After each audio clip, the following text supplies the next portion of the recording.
Thank you very much. I'll be talking about B-cell B lymphocyte depletion in ME, as I'll call it, not ME-CFS from now on. Status for clinical and biological studies. First, I would like to draw your attention to us being an oncology department and not a specialized ME clinic. Best type of department. Our effort here is doing clinical studies, not taking care of all patients that come our way.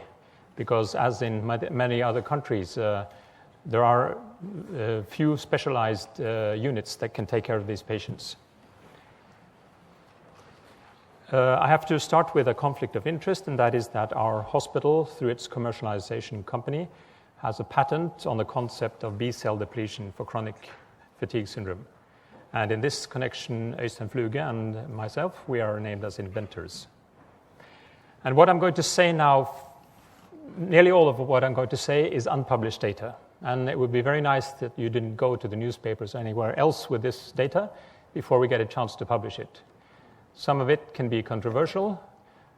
Some of it, it'll be written in a few weeks. But if everyone knows about it, it's harder to get it published. So we start with something that is known. That is the +1 study from 2011, which I suppose most of you know. About 50,000 hits in that publication, and good oncology papers from our department have about 1,000. So the interest has been high. It was a randomized phase 2 study, placebo-controlled, double-blind. It was a single-center study, and it was based on 3 patients that we gave rituximab in a pilot study. The whole thing started in 2004 when we had a patient that had ME for 6-7 years, wheelchair-bound, got Hodgkin lymphoma, was treated with 4 different chemotherapy regimens. During one of these regimens, she started about 6 weeks into the treatment, getting much better from her ME, to her surprise, to our surprise. And after finishing this regimen, she was programmed for bone marrow transplantation, but had so good response that she wasn't transplanted at that time. But about 3 months after the chemotherapy, she started getting her symptoms back. And Dr. Fluge couldn't forget this, and 3 years later, in 2007, we decided we tried to find out what had happened with this patient. And that led to reasoning, and then we found out the concept of B-cell depletion as a possibility. This patient was given rituximab, had response. We tried it in another patient who also had response. And luckily, these patients were the exception in the way to respond. They were early responders, and that made us do a double-blinded study where the endpoint was not the right one. So it's quite astonishing that a study which has a negative primary endpoint arouses so much interest. Well, it was done in this way. Rituximab was given at 500 milligrams per square, 2 infusions, 2 weeks apart, and the placebo group was given saline, the same amount. Everything was disguised, so the patients didn't know, the nurses didn't know. It came from the pharmacy where the randomization was done. 30 patients were included according to Fukuda criteria, 15 in each group. And the results you probably also know. The black ones are the patients that were given placebo, and the red ones are the ones that got the active drug. And the scale on the left-hand side here is the degree of fatigue. Fatigue is the main feature in this disease, although the patients have many other symptoms also. We saw in this study that the symptoms followed each other. When the patients had bettering of their fatigue, the other symptoms also followed. And if the patients had no change, they have a 3. They would have a right line here. And that's just about what the placebo group had, except for 2 patients. As you see, we have 2 blacks up here. At 3 months, which was defined as the primary endpoint, there's no difference between patients given rituximab and placebo. But between 6 and 10 months, there is a different lapse of the curves. We haven't put everything up here, but it's statistically significant that these groups appear different. They are different in their response. And if we look at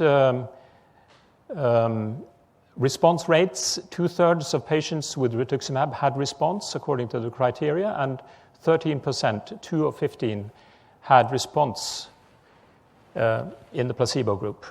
That means there is a possibility for either a placebo effect or, of course, a spontaneous improvement of the condition during the observation period, which was 12 months. We must also say that 2 of the patients that had a response, 2 of the 10 that had response in the rituximab group are still without recurrence nearly 5 years after being into this study. The others have had relapse. What did we learn from this study? Well, as I said, the responders, generally all symptoms were influenced, indicating that the B lymphocytes had an important role in symptom maintenance in at least a subgroup of the ME patients. Another thing that was a bit surprising for us at the time, but we understand it better now, is that everyone had lag time before they had response. No patients had initial response the first 2 weeks, and it was between 2 and 8 months they started responding, and the response could increase over time. When we give this monoclonal antibody, CD20 directed, the B lymphocytes vanish from the peripheral blood within a week or 2. And it's hard for us to understand that some kind of cytokine or anything that these B cells produce could be the reason for the patients having symptoms, as the B cells go down immediately. Also, it's hard to understand that some ongoing viral infection in the B lymphocytes, which are known to harbor viruses, should be the reason for the patients being sick, as they also go down immediately. Of course, if they have induced an immune response, that immune response could be shut down by the B cell depletion. As you know, B cells, they produce, among other things, they produce antibodies, and they also can produce autoantibodies, antibodies that harm the body instead of working on infectious agents. Well, that was what was in the past, and that is the background for what we're doing now. I'll talk more about the first thing here. That's a study of 28 patients, including 2 pilot patients, that have been observed at least 28 months. We're not quite finished with all the analysis. Among other things, we're not quite finished with the quality of life schemes, SF26. We have also a study for the very severe sick patients. We have included 8 of the 15 we're allowed to by the ethical committee. Reason for the slow inclusion is it's very hard to get these patients to the hospital, and we are a very busy oncology department. They have to have time in the hospital, at least up to about 2 weeks to get the infusions done. Many of them come from far away and have to stay in the hospital all the time, so it's hard to do priority to these patients. What we can say so far, it seems to us that these very severely affected patients respond poorer than the ordinary ME patients, although it's very early saying that. In both studies, we have the same scheme. That is, rituximab is given as in the first study, the published study, 500 milligrams per square, 2 weeks apart. But here, the patients are given also maintenance treatment at 3, 6, 10, and 15 months. And they're followed up for 3 years. Before going closer into the first of these 2 studies, I will also say we're doing a lot of other things also. Among other things, we are looking at the genetic predisposition. We have 3 families with a lot of cases of CFS or ME in the family. And we're doing exome sequences, have done it in 2 families, and if we find something there, we'll try to confirm the results in the 3rd family. We're also doing an open-label phase 2 study with etanercept. It's a TNF-alpha inhibitor in patients that have not responded to rituximab. So it's a negatively selected group. So far, we have not seen responses in the 4 patients we have treated. Now, what is the background for the study I'm going to go closer into? Well, it is what we saw in the pilot patients. Patients were given rituximab, nothing happened. This is one patient, 20 weeks, good response, lasted for a time, symptoms come back. New drug, 20 weeks, new response, symptoms come back. So the idea was, if we gave rituximab at regular intervals, could we stop the patient getting recurrence? So that was one of the main things to look into. Is it possible to prolong and avoid these up and downs if we give rituximab for a longer period? And is it possible that more patients can respond if we keep the B cells down? Thinking, of course, that this may be an autoimmune disease. We also were allowed an amendment to the protocol, and that is if patients had a very moderate but very slowly increasing response after 12 months, patients were allowed to be given rituximab up to 2 years. 6 patients went into this amendment. Now, this is an open study, and one of the reasons for doing this was also that when we recruited patients initially to the double-blinded study, they knew that half of them would be placebo patients. And if they saw that the other patients had good responses, it would be very difficult recruiting patients into a study knowing that you have 50% chance of getting placebo. So they were promised that if the study was positive, we would do a new study looking at new aspects of rituximab treatment. So several of the patients were also in the first study, as we'll come back to. 2 patients were pilot patients. We started earlier with them to see if the protocol was possible to do. And these patients have been observed for a longer period. They're up to 46 months now. Just a couple of examples. This is a patient who was in the first study, and he was a placebo patient. And you see he's around the same functional level, not functional level, but fatigue level through the whole observation period. A non-responder in the first study. The black is in the first study. And now we compare him with what happened in the second study. He gets a rather early response and is responding very well, and he's up in a very good response. As I should have said that 4 means that you have a slight improvement in your condition, and that is an improvement which is more than the normal day-to-day, week-to-week variations that these patients can have. Moderate response and very good response. And the other way also, you can get a deterioration, you can get slightly worse, moderately worse, and have a major decrease in your condition. Another patient that also was in the first study. This patient was given rituximab in the first study. She had no response up to nearly 6 months when things started to happen. This is a spike that didn't really last very long, but this patient in her 40s had told us that in this period here, she had the best level of functioning, felt the best since she had been a teenager. It was really impressive for her to experience this, but it was of short duration. We see also the B cells here down and on the blue spots here. The patient started getting a response while the B cells were down, but when the B cells are coming up, the response is decreasing. And now to the study that I'm referring to now, and that is the total study. And the red dots are patients that are denoted responders. And you see that you have some red dots in different areas, and that has to do with some of the side effects, which I'll come back to. But you see that those denoted responders, it's not the same. It's hard to follow one single patient. But you see that the majority of these dots are above the 3 line. And if we go into the response criteria, 20 out of the 28 patients, 71%, fulfilled the predefined criteria for overall response. And some of them had a very good response. And what was the criteria for response? Well, it was at least 6 consecutive weeks with a fatigue score above 4.5. And as I said, generally all symptoms follow the fatigue. Pain, all the normal symptoms that these patients have. And a particularly interesting group is the one that proved to be placebo patients in the first study. 9 of them were included in this study, wanted to go into the study.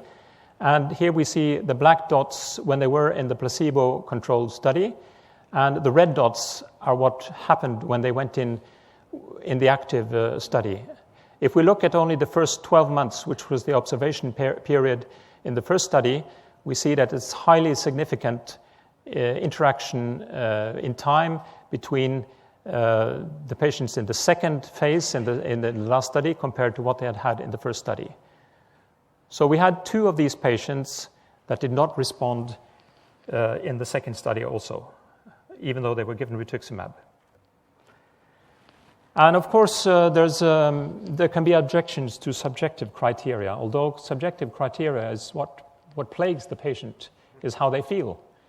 So we're trying all the time to find some other things to do at the same time, and we ask the patients, according to a given questionnaire or guideline, I could say, to tell us their functional level compared to when they were totally healthy.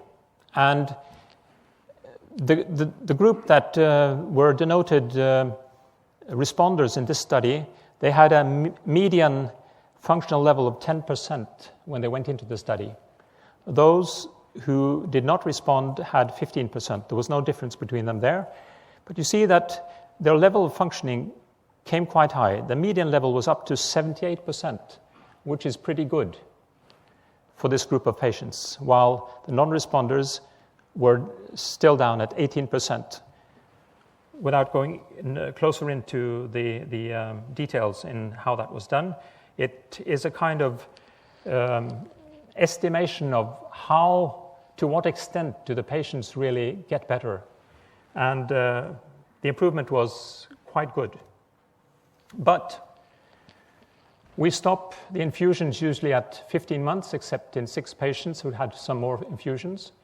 And what happens when time elapses? You know that like RA and many other autoimmune diseases, if you stop your immune suppressive treatment, the patients get recurrence.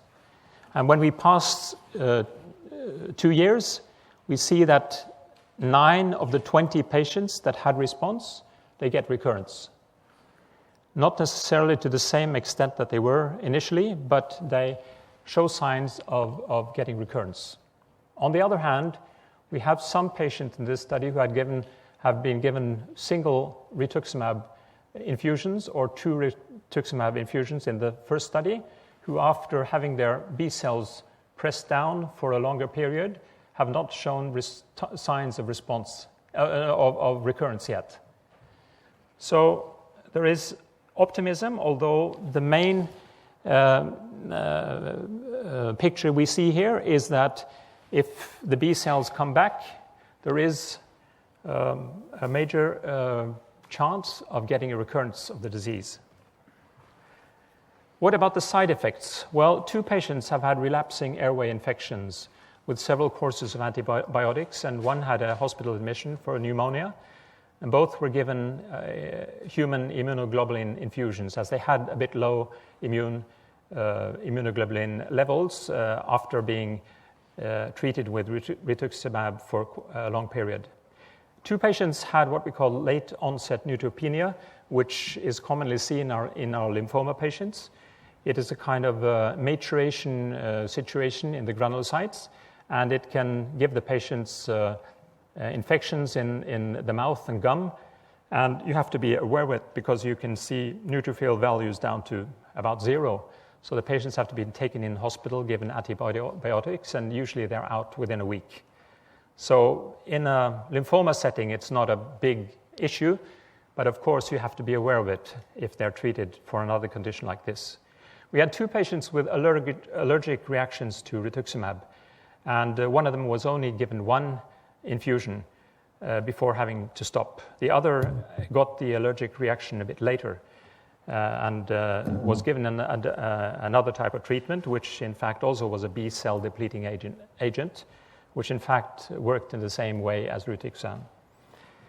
One thing we had not seen in the first study is this, that 7 patients experienced transient ME symptom worsening directly after Rituxan treatment. And this usually lasted from a week to 4 weeks. But we had, in fact, one person that had 3 months worsening before getting better. And this patient only had her 2 first infusions and had to stop. And, of course, you can wonder what's happening. We have to remember that rituximab is a monoclonal antibody. It is, in fact, an antibody. It's an immune thing that we infuse to the patients. And in fact, one patient was sitting in complete response, getting an infusion, and while she was getting her infusion, she started to experience ME symptoms.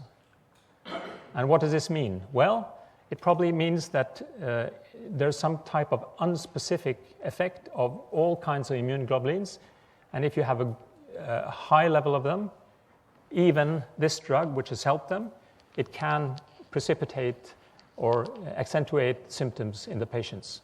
It's something we have to be aware of. One patient had breast cancer during treatment, during the follow-up really, but it's not related to the treatment itself, quite surely. And how can I sum it up with this? Well, the very important message here is that giving prolonged infusions of rituximab prolongs the response. In the first published study, the mean response duration was 25 weeks. Here, the patients usually respond at around 4, 5, 6 months, and the response lasts to 24, 26, 28 months, and about half the patients have a relapse after that. But it is a long period with good quality of life in the patients that do respond. We have looked at patients that have had placebo before and have a good chance of response when they get the active drug. That's important. Tolerability. Many people think this is a very dangerous drug to use. Well, it has its very seldom side effects, but on the other hand, working in oncology, where life and death is the issue, we look upon this as a quite mild kind of treatment. So it has its problems. It's manageable in most patients. And if you ask the patient who has ME, CSF, if you would take the risk of getting a very, very seldom but life-threatening complication, 1 in 100,000, nearly everyone will say yes, because they have so terrible disease and a poor quality of life. So based on these data, both the previous and the current study, we are pushing to try to do a bigger study on a national basis. So we've applied the Norwegian Research Council for money to do a study comprising 140 patients. Again, we'll do it double-blinded, and it has to be done not only in one center as the first study. If this is going to have application in common medicine, it has to be done several places. And we have to have external reviews and extensive documentation, etc. We don't know yet if we get the money. The first opportunity is in June. There are other sources of funding. The Norwegian government has in fact put away some money for us. Not enough, but it's a good start. And the Me and You Foundation and the ME Association are both gathering money. So I'm quite sure that in some time we'll have the money to do such a study. And I think based on the results we see, it may be very important for ME patients all over the world that this kind of studies are done, both in our country and in other countries. It has also something to do with internal political reasons that we want to do this study within Norway. I know Andy wants us to participate in the US, but there are some reasons that it should be done within our country. But I think if it's done well, it can help others also. We also know the FDA. They were visiting us newly on a prostate cancer study, and they were very content. So we're applying for this, and hopefully we will get the money. From day one, when we went into this field, we found out one thing. That was that whatever mechanism of symptom generation and maintenance there is in this disease, we have to find a mechanistic explanation for it. And I'll stop with a study that I will draw your attention to if you haven't seen it. It was a study in cancer in last year. It's a population-based case control study where the NCI in the US and patient registry and the Medicare, which pays for care of the elderly in the US, were involved. They looked at 100 controls from a random sample from the same area, matched sex, age category, and year of selection, and found that both in the group with the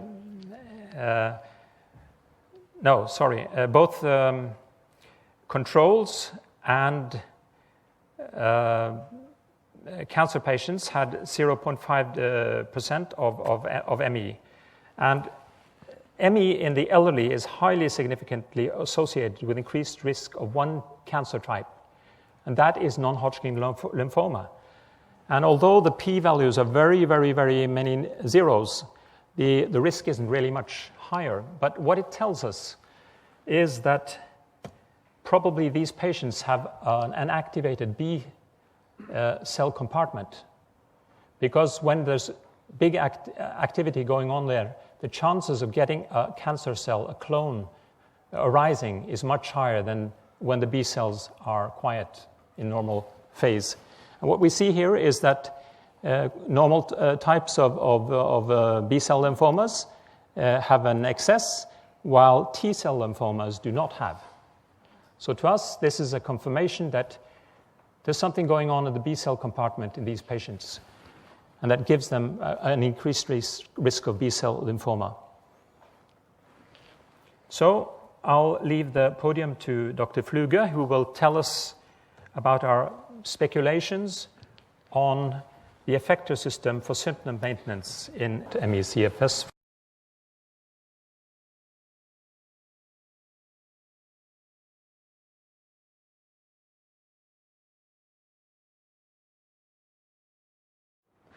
We have to say that Kavli Foundation, they are the ones making us work. That's a Norwegian foundation that supports our research, and I think that that's crucial for us. So these are the participants. We have some cooperation with the IIMEC8 and Dr. Schabenbogen, and we have also made several contacts during this meeting for further cooperation, I think. Thank you.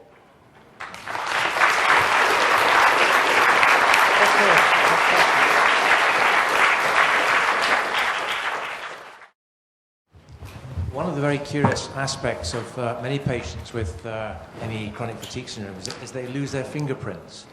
Have you come across this? And if you have you got an explanation for this? They lose their fingerprints. They lose the patterning of their.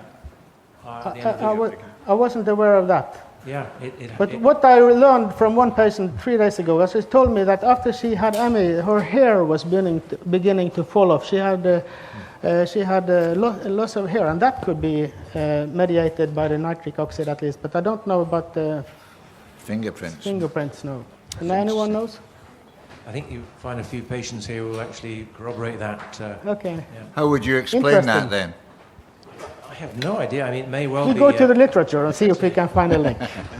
We're very interested in a condition called autonomic autoimmune autonomic neuropathy, which is very rare, and people have antibodies to the ganglioside acetylcholine receptor.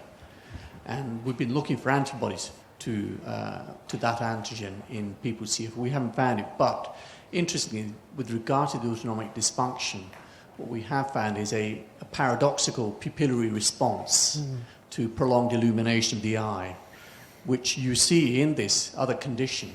But it's just very interesting that the pupils of people with CFS show abnormal responses. But when normally we do the pupillary response, we just shine the light and the air constricts. What you need to do is to have prolonged illumination and watch the pupil for at least 5, 6, 7 seconds. And that's when you see this abnormal response, which I think it does indicate a degree of autonomic dysfunction. Yes, we have also discussed maybe some of them describe their visual abnormalities, problem focusing, and so that could be the parasympathetic system influencing on the oculomotorious nerve and the accommodation problem and so on. There's 3 questions, 4 questions at the back, and Maddie. Maddie, you go first, and then...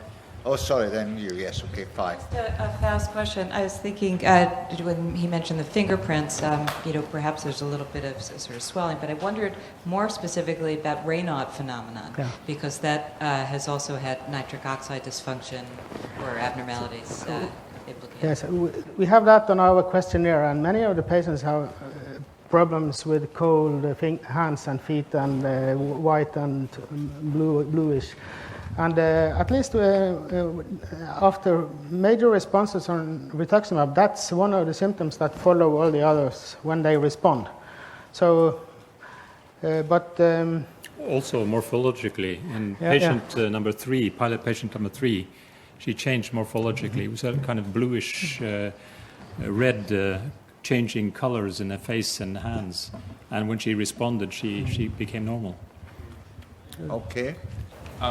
My daughter enjoyed a significant alleviation of her symptoms when she was prescribed. Could you take a microphone? Sorry, can you hear me? Yeah. Yeah, when she was prescribed something called low-dose naltrexone. Does that add anything to the mix? I don't think we have had.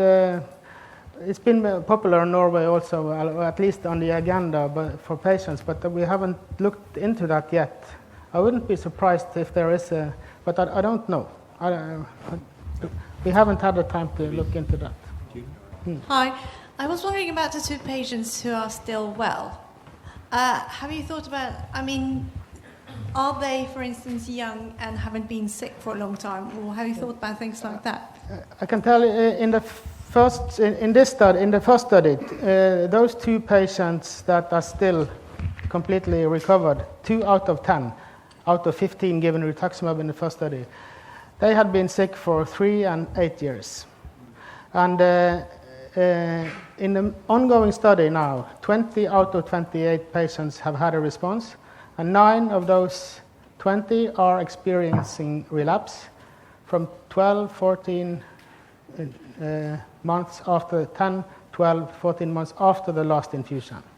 One of the rest are still in response, but one of the pilot patients has been out for 46 months. She has had CFS after mononucleosis for at least 7 years.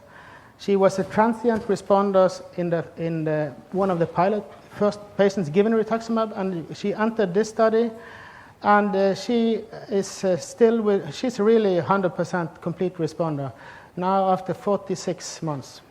So her B cells have risen for a long time ago. We don't know if she will, when she have an infection or something, if she will have, but maybe she is over the edge. She is now 27. It was mononucleosis at the onset. We could maybe comment. We don't have big numbers of patients, but we have had maybe the impression that patients having been sick very long time have a smaller chance of responding than those on the other side. Okay. But up to the very back. Yeah. Hi. Have you or any of the other researchers that you're sort of involved with looked into the sort of possible overlap or links with Gilbert's disease? With with Gilbert's disease. Gilbert? No. None of them had elevated what's in English? Bilirubin? No. Okay. You're thinking about this genetic enzyme? No, there's supposedly some overlap where people are sort of diagnosed with that instead of ME and vice versa. We haven't had any with that problem. Would there be any benefits of using pure oxygen at the same time as this treatment? Yes, using pure oxygen. Pure oxygen treatment at the same time.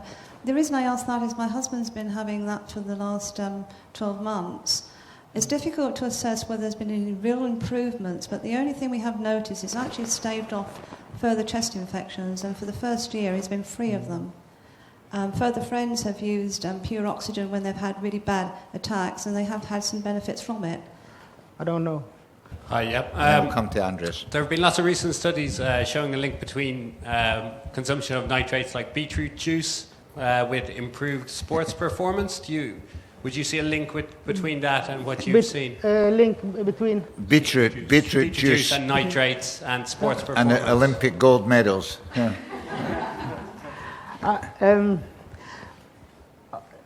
5 patients that has used Imjur, tapered off, started arginine citrulline supplementation. They used it for 2 to 3 weeks. I think that we will wait during the summer, and we expect to have slow responses if it's possible to modulate the synthesis. We don't know. But that, while we are waiting for the elucidation of the mechanism, I think that if we can find that link between there, we will take a major step in understanding what's happening. Until then, we're just trying, and we have been allowed to do that. If we get meaningful responses, we will make a phase 2 study on that. If this, I don't know how to, what did you call it? Beetroot, you know that red plant, you know. If it contains arginine, I don't know. It's related to human beings. But I've been a little bit astonished to see, in reading a lot about other diseases with endothelial dysfunction, like in the cardiovascular risk diseases.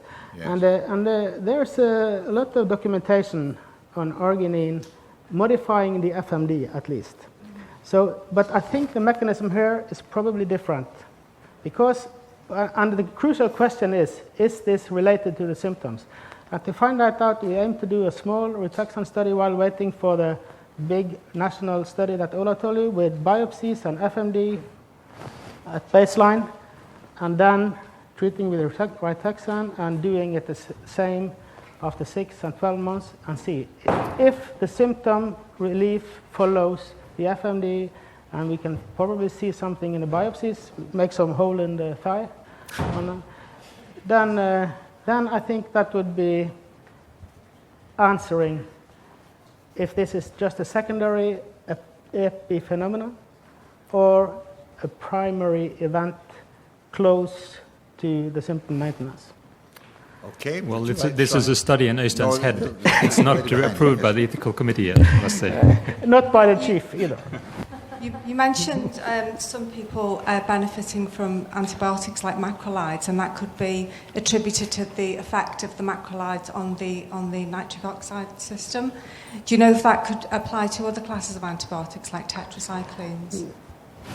The patients that have told me that they feel some relief, in the beginning we thought maybe they are affecting something, we didn't know, but it seems to be consistent. Some patients describe that Claside, which is clarithromycin, and erythromycin, and a lot the of us broad have bacterial infections as well. I think there's some evidence in the literature that it affects this system. There were some cell line studies for cell lines infected either by cytomegalovirus or by chlamydia. That was UVEC cells, which are endothelial cells in culture, and then they had big problems making the endothelium, the ano, and then they treated them in the cell culture with macrolides and could restore the production to some extent. So there's some evidence. So we're just speculating. These are odd observations, but that's what patients tell us. There has to be some reason for it. Why are they improving? Because it's killing off the bacterial infection. Because a lot of us have chronic bacterial infections. We don't know. Regarding rituximide, how thorough are you in moving the camouflage from persistent and latent infections so that there's no danger? Obviously, there's some side effects. 2 patients had upper airways infections. One of them also had that problem before we started, so should maybe not have been included. But we haven't seen, except for the pneumonia in that patient, we haven't seen any serious infections. I think one of them, did you say that there were 7 deteriorated with ME/CFS? 7 patients have a worsening of ME symptoms directly connected to the infusion, 7 out of 28. And I think that was in moderate degree in 4 of them, and in a more bothersome degree in 3 of them, and one of those 3 lasted for 3 months. And she felt that this was nothing for her. So you have this, and that is important to know. You really ought to separate out someone who has a persistent infection which is causing CFS, or a latent infection, I don't think, as opposed to general CFS, which could be anything. It wasn't related. The deterioration is not related to infections. No. It has to do with the drug itself. Some effect of the drug itself. If you lower the B cells and there's some sentinels around an infected cell, does that not disturb the affected cell and let the persistent virus escape to go infect another cell? Before we started the first study, we were discussing this for half a year, and we discussed it very thoroughly. Could we risk to make patients worse if they really had persisting infections responsible for the symptoms? Really, we haven't seen that. And now we've been doing... But you've seen a deterioration in a certain section. Yes, but we don't interpret those to be related to reactivation of infections. You can argue that out with them after. Yes, you please, sir. My son's being treated with Questrin, which I understand is a chelating agent. Do you have any knowledge or experience of that type of treatment? Sorry, do you want to... No sounds like a good answer to me. Question? My question would be, have you looked at any of the nitric oxide donors? There was a bundle of them came out with quite odd chemistry and clever chemistry. We've not done that. And I don't know how they've persisted. I need to go and check. But there are quite a few drugs around, like sidnones and things like that, which are odd molecules. We suspect that maybe this is a problem in the endothelial compartment, and maybe not in the inos. We don't know about the anos in the nerve cells yet. But but when we gave Imjur, that was like putting sugar on top, and it worked. But they had a tolerance development. But for those, and some didn't tolerate it at all because of side effects. So I don't recommend anyone necessarily to do that. But it tells us that. And the patients told me, it's like I've got something I've been lacking. Okay. Anders, do you want to bring it to a halt now, the question to the end? A few comments and then a question. The first is at the infection question. We haven't seen any increased rate of infection either. We had 2 infections in the patients we treated with Rituxan. One of those was after an ill-advised elective knee surgery in the middle of the Rituxan course, which we had recommended against, and the other is a patient who seems to get recurrent UTIs who hadn't had that before. My question is actually around one of your slides in the proposed study that hasn't been funded yet. It looked like you shifted the last 2 doses sooner, and I wonder if you could comment on that. Well, we also took down the dose. We gave 500 milligrams flat instead of 500 milligrams for the per square for the maintenance treatment, using the same induction treatment. And that has to do with a kind of overkill. If you have the B cells on 0, and we think from our experience in lymphoma that 500 milligrams will keep them in 0, we can take down the costs, maybe even reduce side effects from it. But of course, we should have, in one way, stuck to the protocol. But on the other hand, of course, if you can make the treatment more affordable and get the same effect, that would be good for the patients and the community. Okay. Thank you very much, guys. Thank you very much.